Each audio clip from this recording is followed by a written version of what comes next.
નમસ્તે મિત્રો, દીર્ઘ educational classic ચેનલમાં આપનું ફરી એકવાર ખૂબ ખૂબ હાર્દિક સ્વાગત છે. મિત્રો, આજે આપણે ઝવેરચંદ મેઘાણીની નવલકથા સોરઠ તારા વહેતા પાણી પ્રકરણ 30 જોઈશું.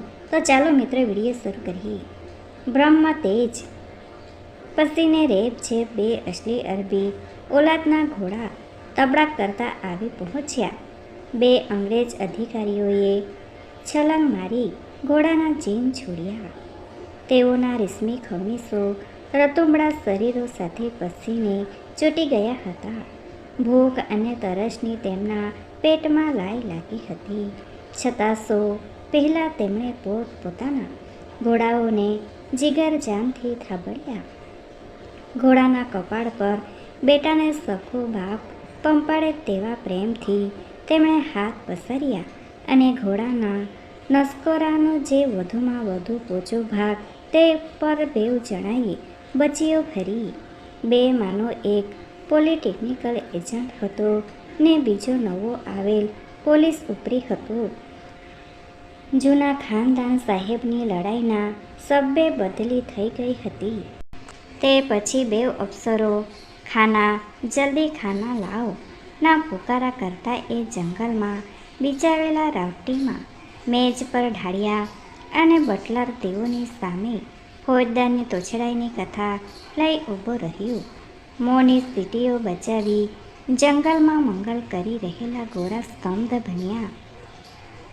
બેડી ગામના બંગલામાંથી ચેતાયેલા પ્રકોપનું છાણું અહીં ભડકો કરી ઉઠ્યું. સુરેન્દ્રદેવજીના તુજકારને ગળી જનારા ગોરો સુદ્ધાની આગને ન સહી શક્યો. બદનને બહુ કસનારા વિપત્તિઓને મુસીબતો સહેવામાં પાવરઘા આ અંગ્રેજો આહારની બાબતમાં બાળકો જેવા પરવશ હોય છે. ખાણા ઉપર જ તેઓની ખરેખરી પિલાવટ થાય છે. એટલે જ હિન્દી ઉપવાસો તેમને હેરત પમાડે છે અને સુંદર ભાષણો તેઓ સુંદર ભોજનની સાથે જ કરી શકે છે. તેઓ બંને રાવ સાહેબ મહિપતરામ પર ઉતરી પડ્યા. એટલી વરાળો ફૂંકવા લાગ્યા કે મહિપતરામ જો માણસ હોવાને બદલે પશુ હોત તો તેઓ એને જ શેક્યા વાગરા ખાઈ જાત. અભી કે અભી ફોરન સવાર ભેજો તુમારા થાના કે ગાંવ સે મટન લેકર આવે. સાહેબે ફરમાન આપ્યું. ત્યાં તો ખાટકીનું કામ બંધ છે હજૂર. રાવ સાહેબે જવાબ આપ્યો. કાયદો કિસકા હુકમ સે. સાહેબનો દેહ કારખાનાના ફાટ થતા બોઇલરની યાદ દેતો હતો. મારા હુકમથી. કયો? ખાટકીના ફળિયામાંથી સમડીઓ માંસના લોચા ઉઠાવી હિન્દુઓના ઘરોમાં નાખતી હતી. મેં એને તાકીદ કરી હતી કે આયદે બંદોબસ્ત કરે, પણ એણે બેપરવાઈ બતાવી. કાલે એક સમડીએ ગામના ઠાકર મંદિરમાં હાડકું પડતું મૂક્યું એટલે મારે મનાઈ કરવી પડી. યુ ડેમ ગંધા સુઅર. સાહેબ બહાદુરને હું અરજ કરું છું કે જબાન સંભાળો. મહિપતરામ જેટલા ટટ્ટાર ઊભા હતા તે કરતાં પણ વધુ અક્કડ બન્યા. આ શબ્દો એ બોલ્યા ત્યારે એમની છાતી બે તસુ વધુ ખેંચાઈ. ક્યાં યુ કહેતા બેઉ ગોરાઓ ઊભા થઈ ગયા.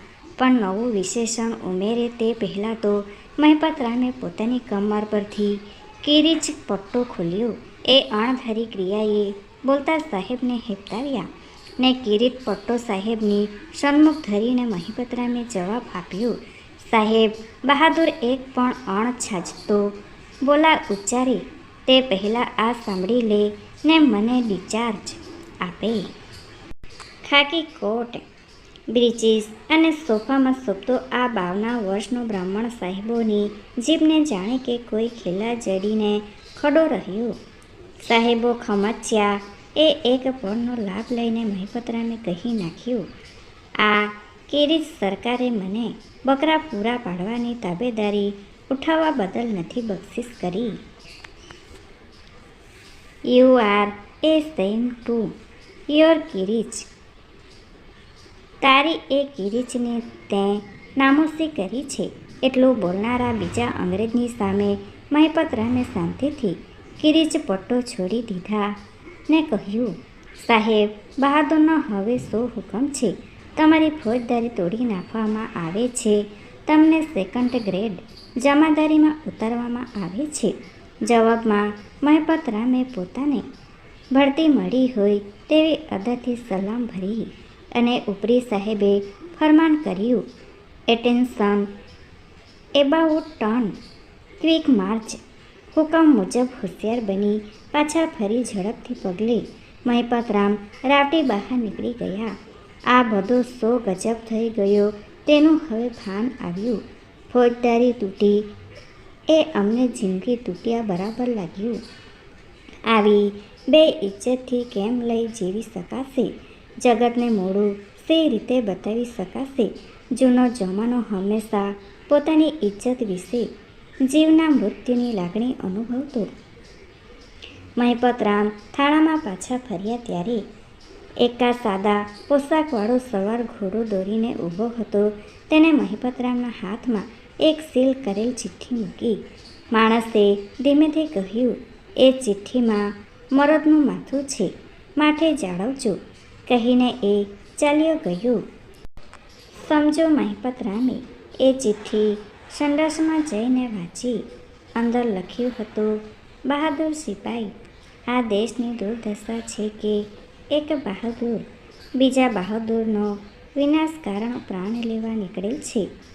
સહુ બહાદુરોને સાચવનારો એક દેશવીર પરદેશથી પાછો ફર્યો છે. તમે થોડા દિવસા ઠંડા રહી શકશો તો લક્ષ્મણને અહીંથી સરકાવી લઈને બહાર રવાના કરી શકાય. તમારી સેવા ફોગટ નહીં જાય. નીચે સહી આ રીતે હતી. આ ભૂમિની મર્દાઈનો પ્રેમી એક ગુર્જર. મહિપતરામના અંતરમાં ઘોડા પર પ્રલોભન ઘસ્યા. સુરેન્દ્રદેવજી સિવાય બીજા કોઈનો આ સંદેશો ન હોય. એજન્ટ સાહેબ બે જ ગાંવ પર છે. જઈને રોશન કરું. તૂટેલી ફોજદારી હમણાં ને હમણાં પાછી વળશે. છૂટેલી કિરીચ પાછી કમર પર બિરાજશે.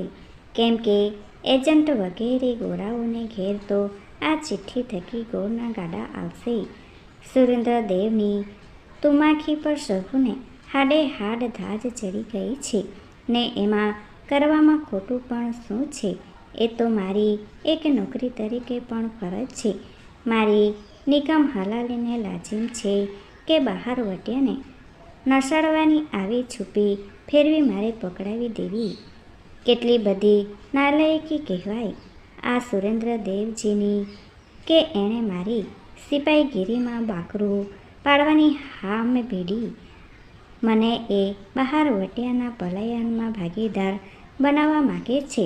પણ આ બાપડાનો શો દોષ? એણે મારા પર વિશ્વાસ મૂક્યો. હું વિશ્વાસઘાતી કેમ બનું? નહીં નહીં, એમાં વળી વિશ્વાસઘાત શાનો? જાલિમ બહાર વટ્યાના સાથીનો વળી વિશ્વાસઘાત શું? કોને ખબર સુરેન્દ્રદેવને ઘેર બહાર વટ્યો લૂંટની થેલીઓ ઠાલવી આવતો નહીં હોય. આ બધા રાજા મહારાજાઓ શું સારા ધંધા કરે છે? સુરેન્દ્રદેવ અને સુંદરપુરના ઠાકોર હજુ ગઈ કાલે જ ભેગા થયા હતા.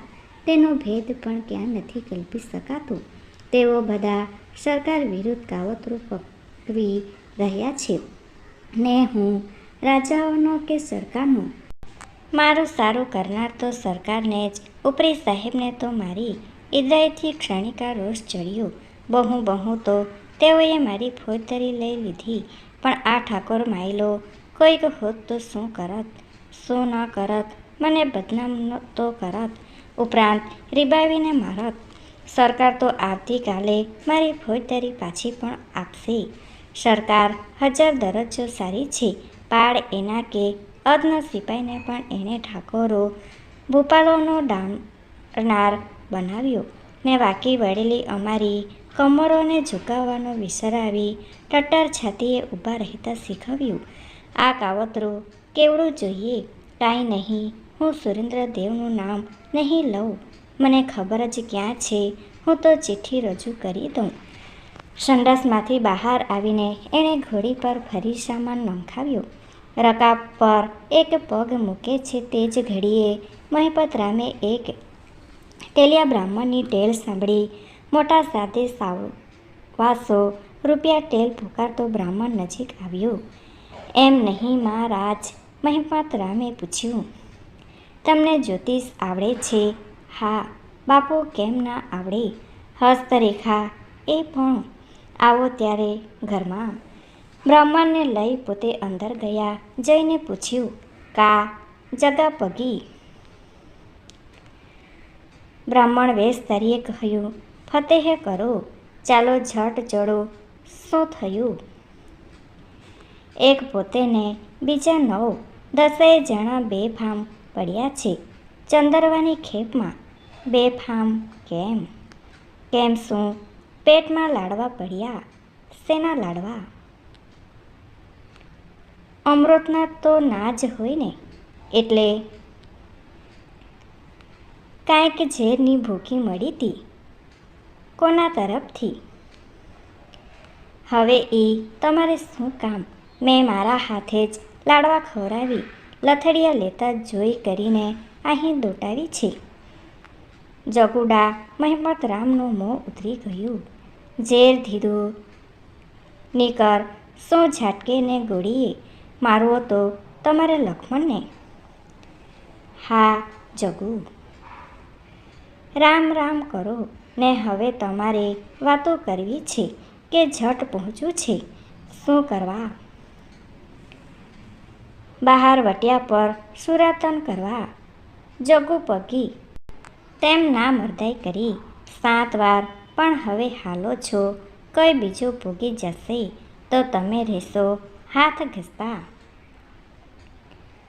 જગુ પગી. મારે એ પરાક્રમ નથી જોતું. શું બોલો છો સાબ? લક્ષ્મણને ઝેર. બહાદુર લક્ષ્મણને ઝેર. મારે તો એને પડકારીને પડમાં ઉતારવો તો. હા હા, શિવ શિવ. જગુ પગીને આ બ્રાહ્મણ પર કંટાળું છૂટ્યું. એણે એ કંટાળી એંધાણી રૂપે પૃથ્વી પર થૂકે નાખ્યું ને પૂછ્યું, ત્યારે મને નાહકનો થાકડો કરાવ્યો ને સાબ? ના ના જગુ, જા તું ઘાંગલીને ધૂને. ત્યાં સાહેબો પોતે જ બેઠા છે. એને સમાચાર દે. ઝેર ધીધેલા બહાર વટેનો જીતવાનો જસ ભલે એમને જતો. મને ખબર આપ્યા છે એવો કહેતો જ નહીં. બામણું કેવું ઘેલ સાગરું આ મૂકો જવા દીધો. એમાં વિચારતો એ ટેલિયો વેશધારી ઘાંગલી ધૂના તરફ દોડ્યો. મહિપતરામે ઘોડી પરથી જીન ઉતાર્યું. સાંજનો સમય હતો. સવારની બાકી રહેલી સંધ્યા પૂજા માટે એણે સ્નાન કર્યું. સ્નાન કરતાં કરતાં એણે શાંતિના શ્લોકો રટ્યા. કોઈક મરતા આદમીની સદગતિ માટે એણે આ શાંતિપાઠ કર્યા ને પાટલા પર ઘીની ઝીણી દેવી બળતી હતી. તેની જ્યોતમાં એણે પેલી સુરેન્દ્રદેવવાળી ચિઠ્ઠી જોગોડી. સળગી ગયેલા કાગળ પરા અક્ષરો ઉકેલી શકાય તેવા ને તેવા રહે છે એ વાત પોલીસ અમલદાર જાણતો હતો. કાગળને એણે ચોરી રાખ કરી નાખ્યું. એનો અંતરાત્મા વકીલોની દલીલબાજીમાંથી મોકળા થયેલા દેહાંત સજાના કેદી જેવી દશા પામ્યો. આ મારું કે તે સારું? આ કર્તવ્ય કે બીજું? એ પ્રશ્ન જ ન રહ્યા.